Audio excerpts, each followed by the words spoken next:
ng pandemic, isa ako sa maraming mga Pinoy na nawala ng trabaho. Bilang panganay at breadwinner pa ng pamilya, hindi maaaring wala akong hanap buhay, kaya sinubukan ko ang nauuso ngayon na online selling.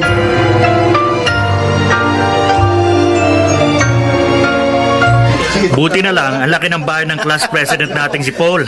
Kaya na-accommodate tayo dito ngayon kahit hindi tayo kumpleto. Kasi yung iba, ayaw sumama gawa ng present situation natin. Pero salamat sa presence nyo, ha? At dahil ngayon lang tayo nakita-kita, kumustahin naman natin ang bawat isa. Simulan natin kay JP. Okay, JP. Uy, JP, oh. ako pa talaga inuna mo, ha? Ay, ikaw ang katabi ko, eh. O, kumusta ka na? Anong pinagkakaabalahan mo ngayon? Balita namin, mayaman ka na. Grabe naman kayo. Simple lang naman ang buhay ko. Nagtatrabaho ako sa gobyerno. Kare-regular ko lang nung nakaraang taon. Kaya maayos na rin kahit paano. Maganda sweldo. Nagpaplano na rin ako mag-asawa. Yun! Galing, ah. Oh, Trisha, ikaw naman. Ako? Well, eto, ang saya-saya ko kasi na-promote ako. Wow. Last month lang. Ako na yung ikalawang pinakamataas na officer ng aming company. Ibang level ka na talaga, Trisha. Di ka na maabot. Baka nga next year sa reunion natin, ha? Ako na ang nasa pinakamataas na position. Wow, Talaga, ah. So, ikaw magbabayad next year ng kakainin natin. Sure! Oh, Jennifer, ikaw naman. Ha? Ikaw na. Ako? Oo. Oh, Jennifer. Balita ko, natanggal ka sa trabaho mo at nagtitinda ka na lang ngayon? Oo. Natanggal ako sa trabaho ko dahil nag-lay off yung company namin. Ngayon, nag-online selling ako. Degree holder ka pa naman tapos nagtitinda ka lang? Trish, teka lang, ha. Patapusin na muna natin si Jen. Oo nga naman, Trish. Masaya namang magtinda. Lalo kapag napaubos ko mga itinitinda ko. So, baka gusto niyo akong tulungan, guys. May dala akong ngayong items. Eto. Seriously? Magtitinda ka ngayon dito? Oo. O ikaw, Trish. Baka gusto mo pakyawin ang mga tinda ko. Total, promoted ka na, di ba? Baka 6 digits na ang sweldo mo. Ambunan mo naman ako.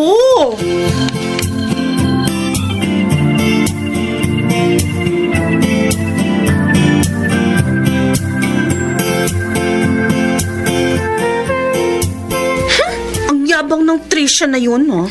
Kala niya uurungan ko siya. Kalma lang. Ayos naman yung ginawa mo kanina, eh, di ba? Natameme siya. Nagtitinda lang. Lang? Minaliit niya pa ako. Kung tutusin, hindi ako nagtitinda lang. I am a businesswoman, you know. Oh, bakit ka natatawa dyan? Hanga lang ako sa fighting spirit mo. Totoo naman, di ba? Masyado siyang matapobre. Makikita niya.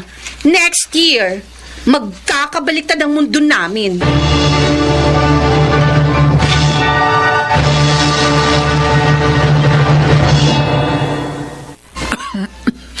Oh, anak. Bay, magpahinga ka naman.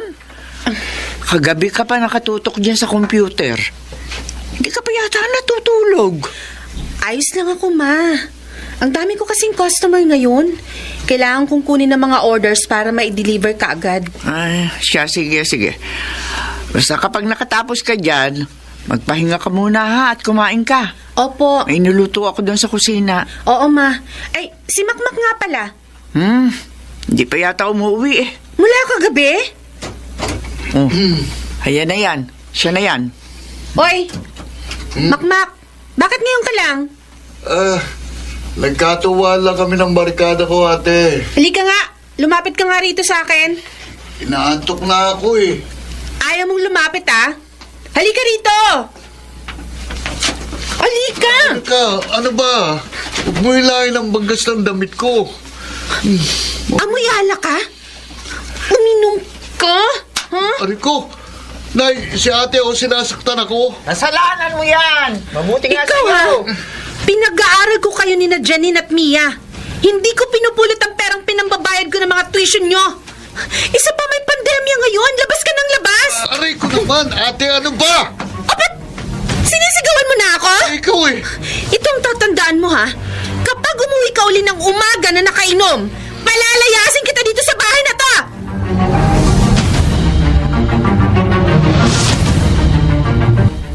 Uy, alam mo ba, PG? Oh. Tiningnan ko kanina ang ipon ko sa bangko. Ang dami na! Di man libre ka na kung gano'n. Ano ka? Gagamitin ko yun para mas lumaki pang negosyo ko. Plano Oo. kong magtayo ng water refilling station sa bahay. Kasi ngayon, alam mo na, may pandemic. Kailangan pa rin ng tubig ng mga tao. Papawiin ko ang uhaw ng mga tao. Ang baduy mo. Basta, sinasabi ko sa'yo, nagsimula ako sa pagtitinda pero magtatayo ako ng mas malaking negosyo. At magiging mayaman ako. Wala kang plano mag-asawa? Ha? Ikakasal na kami ni Hana. Ikaw na lang maiiwan single. Tumigil ka nga. 25 anyos pa lang ako.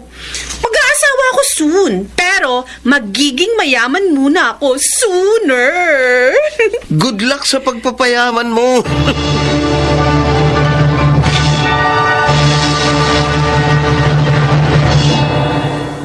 Oh, ayan ma. Naipa-general check-up na kita at may medication ka for 6 months ha.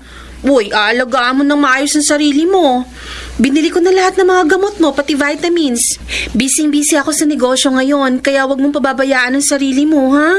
Hindi kita mababantayan lagi. Abay, ikaw din. Hindi lang ako ang dapat na inaalala mo, kundi ang sarili mo. Ni ang makapagpalit ng damit. Hindi mo na nagagawa. Bay, nung isang araw pa yung damit mo nga. Oo nga, no? Nangangamoy na nga ako. Pasensya na, ma. Nag-ayos kasi ako ng mga paninda ko. O, pati yung mga paligid ng mata mo, nangingitim na rin. Hindi ka na natutulog na maayos, Jennifer. Baka magkasakit ka na rin yan. May pagkakagastusan kasi yung dalawang bunso nating babae, ma. Kaya nagdo-double time ako. Jennifer, anak, maraming salamat sa iyo. Napakasinop mo. Kung wala akong anak na kagaya mo, habay hindi ko alam kung paano kayong itataguyod ngayong wala na ang tatay niyo.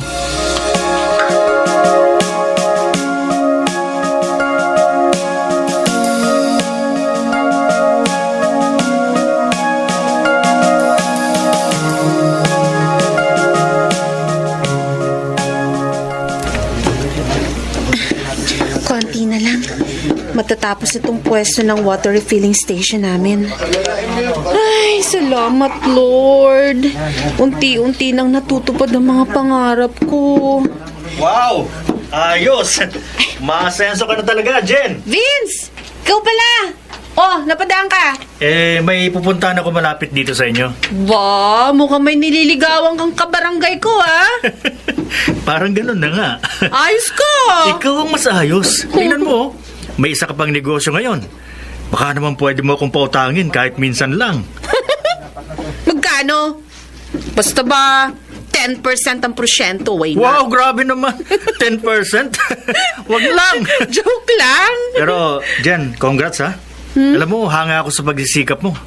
Kahit nawalan ka ng trabaho, nagawa mo pa rin bumangon. At ngayon, nagbubunga na ang mga pinaghirapan mo.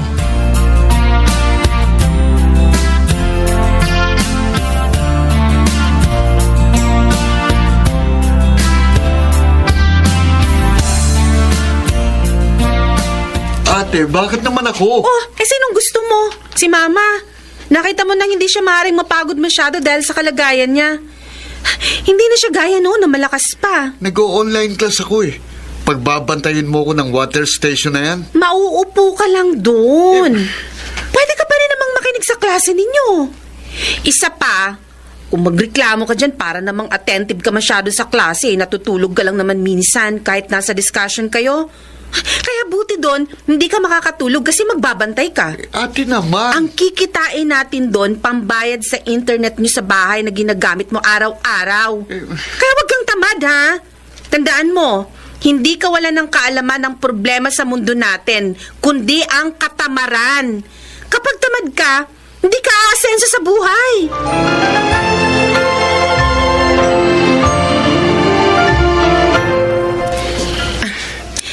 Babawasan ko muna yung ipon ko para mapaayos ko na yung bahay namin. Oh, si Trisha to ah. Babatiin ko nga. Hi, Trish! Oh, Jennifer. Ikaw pala yan. Anong ginagawa mo dito? Magwi-withdraw. Ikaw? Ha? Ma'am, approve na yung loan nyo. Paki-fill out na lang nitong form. Okay, sige. Thank you. Ah, nag-loan ka? Naku, hindi ka nagsabi.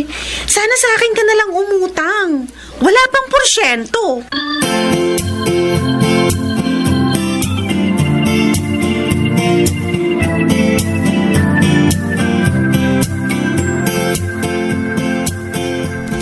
Sinabi mo yun? Oo, bakit ba? Grabe ka. Mali mo, may emergency, kaya nag-loan. Wala namang masama doon. Sinadya ko lang talagang sabihin yun sa kanya bilang ganti sa pagmamaliit niya sa akin nung nakaraang batch reunion natin.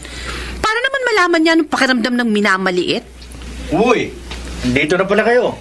Oh. Kanina pa kami rito. Mukhang mas konti tayo ngayon. Oo nga eh. Yung iba kasi busy. Pero salamat ha. Taon-taon nandito kayo sa batch reunion natin. May darating pa naman pero si Trisha hindi makaka-attend. Ha? Bakit? Hindi nyo ba nabalitaan? Ang alin? Yung nangyari sa kanya. Ano nangyari? Nakadispal ko ng pera. Ano? Kasi masyadong maluho eh.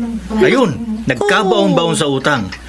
Pagkatapos, plano niya sanang ibayad yung perang nakuha niya dun sa mga pinagkakautakan niya. Kaso, nadiskubre ng kumpanya. Ayun, tinanggal sa trabaho. Oh my gosh! Kaya, dyan alam mo, umahanga talaga ako sa iyo eh. Hindi naman sa pagkukumpara sa inyong dalawa, pero ikaw kasi kahit pa unti-unti lang ang usad mo at kahit mahirap ang hanap buhay na sinusuong mo, nagtsatsaga ka talaga. Salamat sa compliment, Vince. At dahil dyan, ako ang magbabayad ng kakainin natin ngayon na in-order na kanina pa ni JP. Yun, ayos ah. At for you, Vince, meron kang libreng isang galon ng mineral water.